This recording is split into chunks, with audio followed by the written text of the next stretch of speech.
નમસ્કાર, જય હિન્દ, વંદે માતરમ દોસ્તો. સ્વાગત છે આપ સૌનું ગુજરાત ટુડે ન્યૂઝમાં. ચાલો નજર કરીએ ગુજરાતના તમામ 34 જિલ્લાઓની નાની મોટી ખબરોએ. પરંતુ તે પહેલા તમે આ વિડિયો કયા જિલ્લા અથવા ગામ, શહેર, મહોલ્લાથી જોઈ રહ્યા છો તે અમને કોમેન્ટ કરીને જરૂર જણાવશો, જેથી અમે તમારા ગામ, શહેર, મહોલ્લાની ખબર તમારા સુધી સૌથી પહેલા પહોંચાડી શકીએ. ખબરોથી શરૂઆત કરવા પહેલા એક રિક્વેસ્ટ છે કે તમે આ વિડિયોને લાઇક કરી દો, કારણ કે જ્યારે તમે વિડિયોને લાઇક કરો છો ત્યારે જ YouTube અન્ય લોકોને આ વિડિયો બતાવે છે. તેથી અમારા માટે તમારો એક લાઇક ખૂબ જ જરૂરી છે.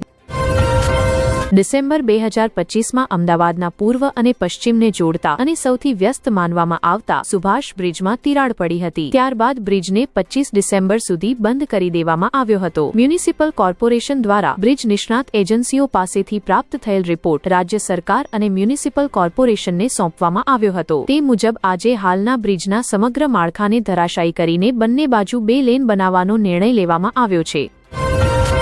બાંગ્લાદેશમાં હિન્દુઓ સામે વધી રહેલા અત્યાચાર, હત્યાઓ અને અરાજકતાના કારણે સુરતના કાપડ ઉદ્યોગમાં ભારે આક્રોશ જોવા મળી રહ્યો છે. વૈશ્વિક સ્તરે કાપડ ઉદ્યોગના કેન્દ્ર તરીકે જાણીતા સુરતને હવે federation of textile traders associations દ્વારા બાંગ્લાદેશ સાથે તમામ વેપારિક સંબંધો તોડવાનો સત્તાવાર આહવાન કરવામાં આવ્યું છે. તેના અધ્યક્ષે જણાવ્યું કે જે દેશમાં હિન્દુ સંસ્કૃતિનું અપમાન થાય છે તેની સાથે કોઈપણ પ્રકારનો વેપાર કરવામાં નહીં આવે. આજે સવારે કચ્છમાં ભૂકંપના ઝટકા અનુભવાયા હતા. રિક્ટર સ્કેલ પર તેની તીવ્રતા 4.6 નોંધાઈ હતી. ભૂકંપનું કેન્દ્ર રાપરથી અંદાજે 22 કિલોમીટર દૂર રણકાંધી નજીક નોંધાયું હતું. સુરતમાં એક વ્યક્તિ સૂતા 10મા માળેથી નીચે પડી ગયો, પરંતુ તેનો પગ 2 માળ નીચે એક ફ્લેટની ગ્રીલમાં ફસાઈ ગયો, જેના કારણે તેની જાન બચી ગઈ. 57 વર્ષીય નીતિનભાઈ આડિયા બારી પાસે સૂઈ રહ્યા હતા ત્યારે પલટા લેતા સમયે તેઓ નીચે પડી ગયા. ફાયર બ્રિગેડે તેમને સુરક્ષિત રીતે બચાવ્યા અને હોસ્પિટલમાં દાખલ કરવામાં આવ્યા.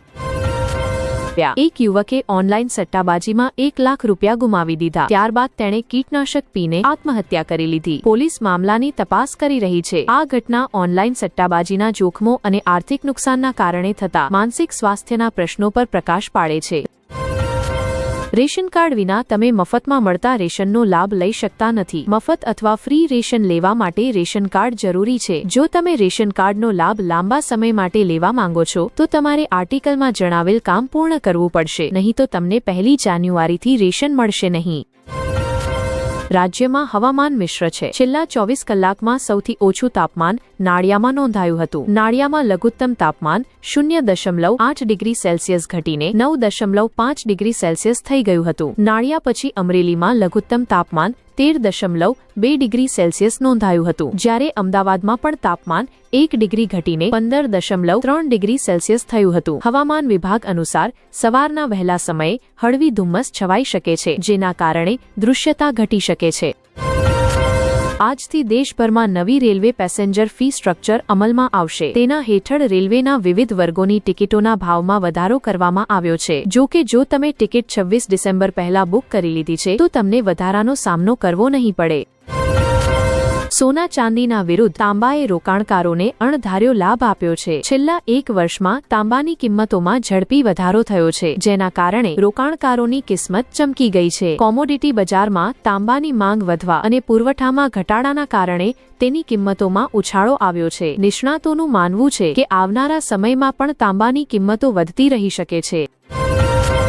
મુંબઈની એક અદાલતે એક વેપારીને કબૂતરોને દાણા ખવડાવવાના આરોપમાં દોષી ઠેરવ્યો અને તેના પર 5,000 રૂપિયાનો દંડ ફટકાર્યો. અદાલતે માન્યું કે કબૂતરોને દાણા ખવડાવવાથી ઘાતક બીમારીઓ ફેલાવાનો જોખમ છે. અદાલતે શેઠને ભારતીય ન્યાય સંહિતાની કલમ 223 અને BNSની કલમ 271 હેઠળ દોષી ઠેરવ્યો.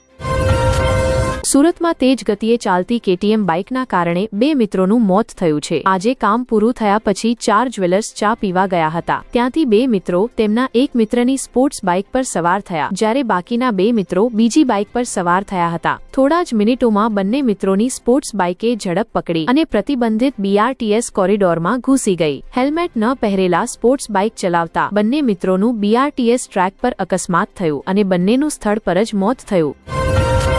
મહેસાણા જિલ્લાના સતલસાણા તાલુકાના ગોરિયાપુર ગામમાં આવેલ આદર્શ નિવાસી મોડેલ સ્કૂલના હોસ્ટેલમાં ક્રિસમસ ઉજવ્યા બાદ ભોજન લીધા પછી 20 થી 22 વિદ્યાર્થીઓ અચાનક ફૂડ પોઈઝનિંગથી બીમાર પડી ગયા, જેના કારણે સમગ્ર જિલ્લામાં ભયનો માહોલ સર્જાયો છે. રાજ્યના મુખ્યમંત્રી ભૂપેન્દ્ર પટેલ કાલે વડોદરા પ્રવાસે છે, જ્યાં તેઓ વિવિધ કાર્યક્રમોમાં ભાગ લેશે. તેમના વડોદરા આવતા પહેલા પ્રશાસન અને મ્યુનિસિપલ કોર્પોરેશન દ્વારા તેમના માર્ગ પર રંગરોગાન અને મરામતનું કાર્ય કરાવવામાં આવ્યું હતું. તેમણે કાલે શહેરમાં વિવિધ કાર્યક્રમોમાં ભાગ લીધો હતો. અમદાવાદ રેલવે ડિવિઝનના પોલીસ અધિક્ષક યશપાલ જગનિયાએ આજે જામનગર રેલવે પોલીસ સ્ટેશનની મુલાકાત લીધી હતી. તેઓ નિરીક્ષણ અને અવલોકન માટે જામનગર આવ્યા હતા. તેમના આગમન પર તેમને ગાર્ડ ઓફ ઓનર આપવામાં આવ્યો હતો. અધિક્ષકે જામનગર રેલવે સ્ટેશન પોલીસ દ્વારા કરવામાં આવેલા કાર્યનું વિસ્તૃત નિરીક્ષણ કર્યું હતું.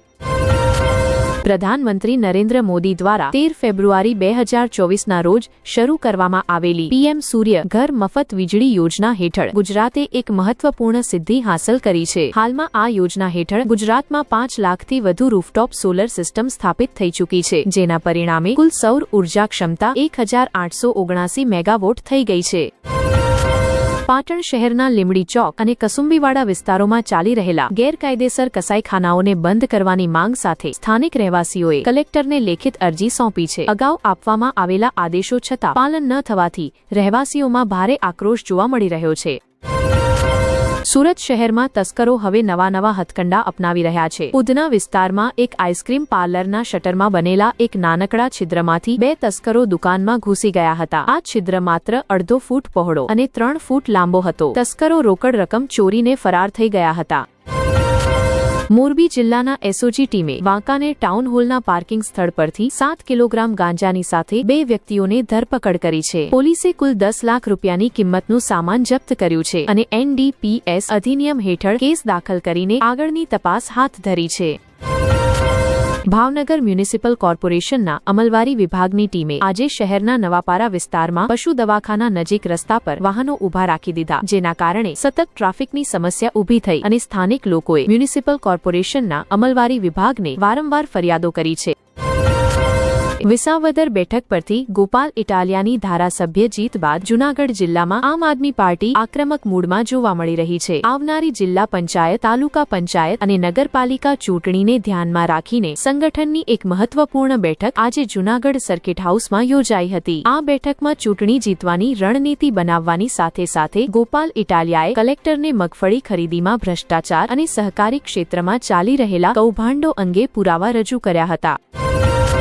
ભારતીય સેનાના શારીરિક તાલીમ અધિકારી કર્નલ નીતિન જોશીએ પાટણમાં એક પ્રેસ કોન્ફરન્સ યોજી હતી. તેમણે યુવાનો અને તેમના માતા પિતાને સરકારી ભરતી પ્રક્રિયામાં ઠગાઈ અને ભ્રષ્ટાચાર વિશે ચેતવણી આપી હતી.